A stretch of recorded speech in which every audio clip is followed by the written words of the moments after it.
నమస్కారం. ఈరోజు సంకష్టహర చతుర్థి. సంవత్సరంలో వచ్చే 12 నెలల్లో వచ్చే సంకష్టహర చతుర్థి కన్నా ఈరోజు వచ్చే సంకష్టహర చతుర్థికి ప్రాధాన్యత ఎక్కువగా ఉంది. దానికి కారణం ఏంటంటే ఇది అధిక మాసంలో వచ్చే సంకష్టహర చతుర్థి. అధికస్య అధికం ఫలం అంటుంది శాస్త్రం. అంటే అధిక మాసంలో మనం చేసే చిన్న జపమైనా, పూజైనా, ధ్యానమైనా, స్తోత్రపారాయణైనా, మామూలు సమయంలో చేసే పూజలు, ధ్యానాలు, స్తోత్రపారాయణల కంటే కొన్ని వేల రెట్లు విశేషమైన ఫలితాలను కలిగింపజేస్తాయి.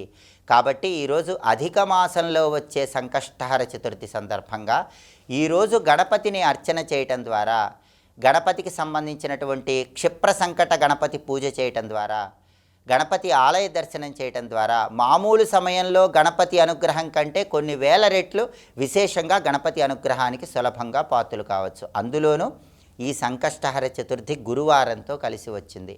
కాబట్టి గురు బలాన్ని పెంపొందింపజేసుకోవటానికి, గురుగ్రహ దోషాలన్నీ తొలగింపజేసుకోవటానికి ఈ సంకష్టహర చతుర్థి విశేషంగా సహకరిస్తుంది. గురువారంతో కూడిన సంకష్టహర చతుర్థి సందర్భంగా హరిద్రా గణపతి అర్చన విశేషంగా సహకరిస్తుంది. హరిద్రా గణపతి అంటే తమలపాకులో పసుపు ముద్దను ఉంచాలి. ఆ పసుపు ముద్దని గణపతి స్వరూపంగా భావించాలి. ఎప్పుడైనా సరే తమలపాకులో పసుపు ముద్ద ఉంచి ఆ పసుపు ముద్ద పై భాగంలో బొట్టు పెడితే అది గణపతి అవుతుంది. పై భాగంలో ఎడమవైపు కుడివైపు బొట్టు పెడితే గౌరీదేవి అవుతుంది. కాబట్టి ఈరోజు తమలపాకులో పసుపు ముద్ద ఉంచి దానికి పై భాగంలో బొట్టు పెట్టి దాన్ని గణపతి స్వరూపంగా భావించుకుంటూ ఓం హరిద్రా గణపతయే నమః అనుకుంటూ అక్షింతలతో, ఎర్రటి పుష్పాలతో పూజ చేయాలి. గరికపోచలతో పూజ చేయాలి. గణపతి దగ్గర బెల్లం ముక్క నైవేద్యం పెట్టాలి. ఈరోజు సాయంకాలం పూట క్షిప్ర సంకట గణపతి పూజ అనే పేరుతో శ్వేతార్క గణపతి విగ్రహం ఇంట్లో ఉన్నవాళ్ళు ఆ శ్వేతార్క గణపతి విగ్రహానికి పంచపుష్పాలతో పూజ చేయండి. 5 రకాల పుష్పాలతో పూజ చేయండి. అలాగే పాలతో చేసిన పాయసం కానీ, అటుకులు బెల్లం కానీ నైవేద్యంగా సమర్పించి ప్రసాదంగా స్వీకరించండి. దీనివల్ల మనోభీష్టాలు చాలా త్వరగా నెరవేర్చుకోవచ్చు.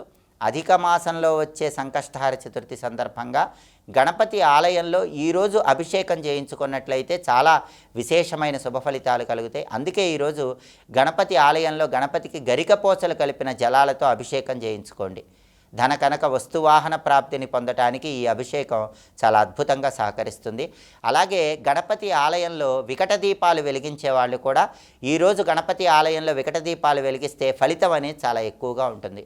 వికట దీపాలు అంటే ఏంటంటే గణపతి వ్యతిరేక ఫలితాలు ఇవ్వకుండా ఏ పని ప్రారంభించినా అనుకూల ఫలితాలు ఇవ్వటానికి ఒక కొబ్బరి చిప్పలో ఒత్తులు ఎక్స్ అనే ఆకారంలో వచ్చే విధంగా వేసి కొబ్బరి నూనె పోసి గణపతి ఆలయ ప్రాంగణాల్లో దీపాలు వెలిగిస్తారు. వీటిని వికట దీపాలు అంటారు.